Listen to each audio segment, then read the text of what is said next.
একদম বিনা যত্নের কিছু গাছ আজকে যেগুলো বলবো, যেগুলো বাড়িতে লাগালে যেমন দেখতে সুন্দর হয় তেমনি বাড়িতে লাগানোও শুভ।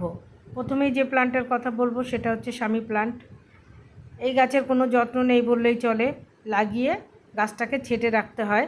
আমার তো গাছটা বড় হয়ে গেছে, এবার ছেটে দেবো খানিকটা। এবার যে প্ল্যান্টের কথা বলবো সেটা হচ্ছে টেবিল কামিনী। খুব সুন্দর দেখতে একটা গাছ। এটাকেও তেমন যত্নের প্রয়োজন হয় না, খাবার খুব কম দিতে হয়, আর দেখতে পুরো একটা গ্রিন ফুটবলের মতো। খুব সুন্দর গাছ, এটা আপনারা বাড়িতে অবশ্যই লাগাতে পারেন। এরপরে রাবার প্লান্ট, এটা দু ধরনের আছে আমার কাছে, একটা ভেরিগেটেড ভ্যারাইটি আর একটা নর্মাল যেটা। তো এই গাছটাও খুব সুন্দর হয়, দেখতে যেমন সুন্দর তেমনি এই গাছ আবার অক্সিজেন পিউরিফাই করে। এই যে রাবার প্লান্টটা দেখছেন, এটা ছোটোর মধ্যে ঝাড়, এটা নতুন এনেছি, খুব সুন্দর দেখতে গাছটা।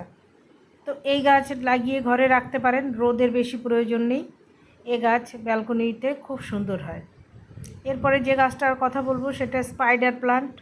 খুব সুন্দর গাছ, যেমন দেখতে সুন্দর তেমনি এটা হ্যাঙ্গিংয়ে লাগাতে পারেন। এর থেকে গাছ বেরিয়ে আরও অনেক ছোট ছোট গাছ বেরোয়, সেগুলো থেকে নতুন চারা তৈরি করা যায়।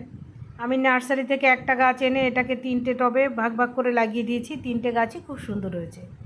তো পরে এগুলো হ্যাঙ্গিংয়ে আমি লাগিয়ে দেবো, যেহেতু এটা হ্যাঙ্গিংয়েই বেশি ভালো লাগে। তেমন খাবার দেওয়ারও প্রয়োজন নেই, অল্প রোদ লাগে, খুব বেশি রোদও লাগে না।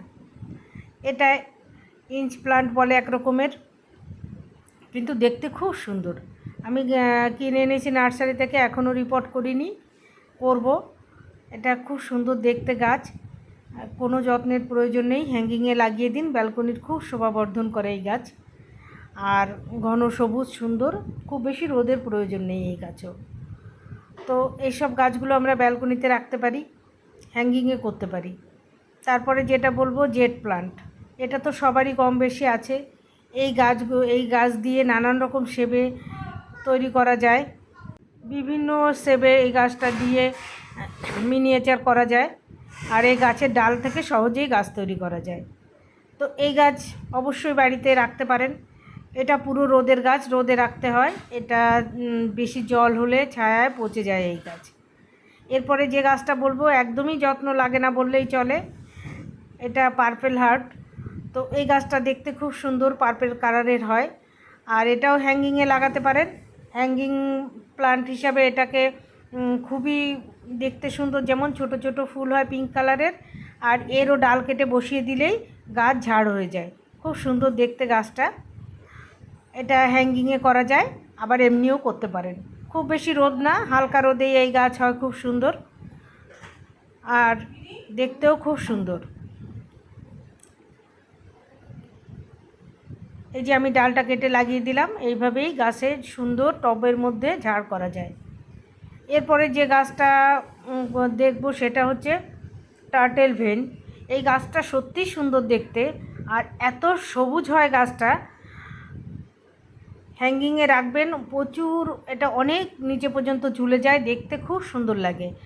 আর এটা শীতকালে গাছটা একটু নষ্ট হয়ে যায়, কিন্তু গাছটা রেখে দিলেই এই গাছ আবার বর্ষাকালে জল পেয়ে খুব সুন্দর গাছ তৈরি হয়ে যায়।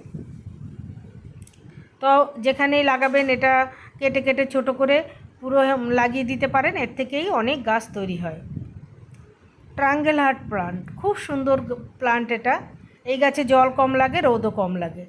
বেশি রোদ হলে গাছের পাতার কালারটা একটু চেঞ্জ হয়ে যায়, না হলে ডিপ সবুজ, খুব সুন্দর, পাতার বেশ মোটা মোটা পাতা হয়, খুব সুন্দর লাগে। এটাও একটা হ্যাঙ্গিং প্লান্ট।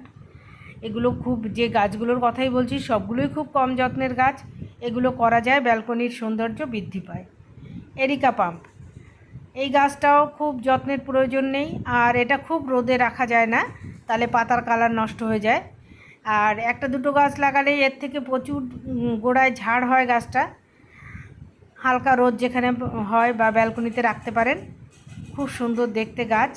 আর এটাও এয়ার পিউরিফাই, এটা গাছটা বায়ুকে দূষণমুক্ত রাখে। তাহলে এই গাছগুলো অবশ্যই ব্যালকনিতে লাগাতে পারেন।